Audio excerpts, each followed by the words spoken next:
Okay, so today we are going to talk about some tips that we can use to learn easily a language. Of course, that we're going to talk about English because we're learning English.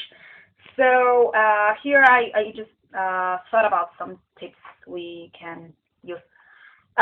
First of all, the first group of tips we can use, I called it entering and staying in touch with the culture that speaks that language as a first language.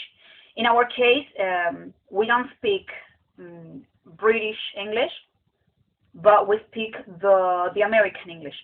So the idea is to get and to stay in touch with the American culture. It includes a few tips that we have. For example, listening to music in English, in American English. Uh, I mean, we can listen to music in any kind of English, but especially if it's American, it's better for us. That's a very good one because you get used to the sound of the pronunciation and also the accent. Then watching films in its original audio with its original audio and with subtitles in Spanish. Then so we are going to start recognizing some words. After that, the idea is that we're going to start watching those same films or others, it's the same, with subtitles in English, and then without subtitles because we're already used to the sound of the words and we already know more or less the meaning of what people are saying. Then reading news in English is a very good tip too. For example, if you follow a blog in which they post news or anything or news about your favorite artist, it's good also to read those news in its original language. Um, Using electronic devices in English. That's a very good one. For example, the social networks like Facebook, Instagram, Twitter, etc. And also, for example, having your cell phone in English, your computer in English, or any other electronic device is it's a very useful option because unconsciously you start recognizing words and in uniting them to its meaning because obviously it's a practical knowledge that you need. If it's possible, obviously one of the best ways of getting in touch with the American culture is traveling to the United States. But if not, also a very good option is having friends in the United States and chatting with them in English, obviously, so they can correct you if you use wrong an expression, if your grammar is wrong, etc. And they can also teach you some expressions that are not as formal as some others. For example, acronyms like ASAP or BTW or IDK. They are as soon as possible, by the way, and I don't know, and many others. So it is a very good option too. Then the second group that I have of the ways of learning English is called practicing writing and fluent speaking. Here we have a few points. For example, speaking your thoughts to yourself in English. That's a very important one. For example, when you're, I don't know, just walking in the street or in your house and you're trying to think, oh, where did I left something, or what I had to do, or any other thing that you speak to yourself. in place of doing it in Spanish as normal, trying to make it in English is very useful, because you are getting used not only to speak in English, but also to think in English. And that's a very good one, because you stop translating yourself. You start thinking in English, feeling in English. Another thing that is really useful is to incorporate English expressions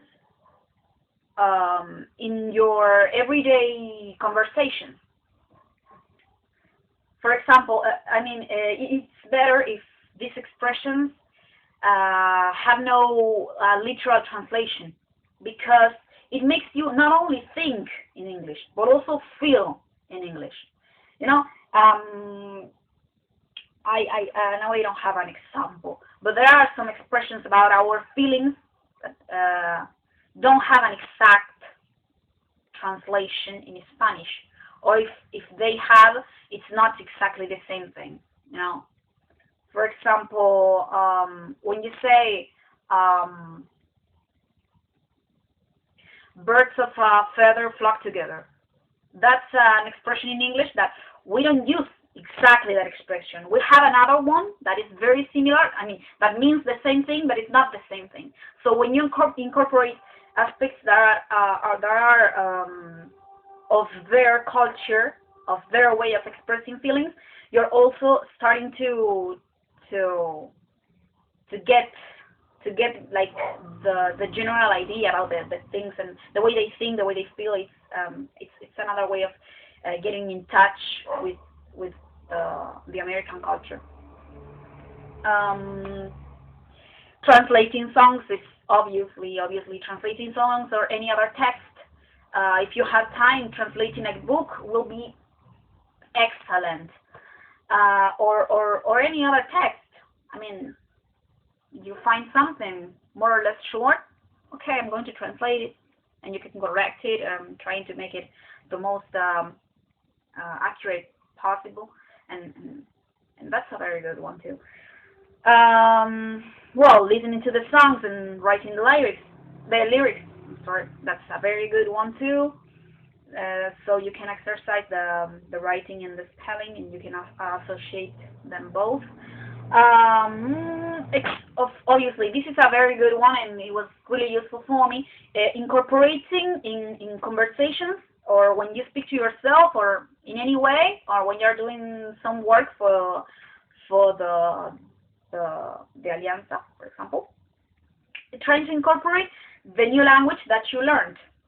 If you learn a new expression or a new word, it's better if you start using that, because when you start using that, you retain the information. You retain it much easier when you use it. What else? Searching for the meanings of the words you don't know. That's obviously too. You have a reading. You can understand the whole text, though there are some words that you don't understand completely. Okay, go there, search for the meaning of that word, write it, start using it. That's very, very useful. Associate it to synonyms too. It's very, very useful. So try to go out of the zone of comfort. Stop using the expressions that you use all the time. Try to use new expressions, more complex, more difficult, and this is a very good option too. And finally, obviously, making notes to yourself in English. That's very useful too. For example, if you have to organize and you need to do a to-do list, write it in English. Very useful. Or any kind of note that you need to do to yourself, write it in English, because it's going to be really easy, but it's going to be also very, very good to practice. And for now, it's everything. And thanks for watching.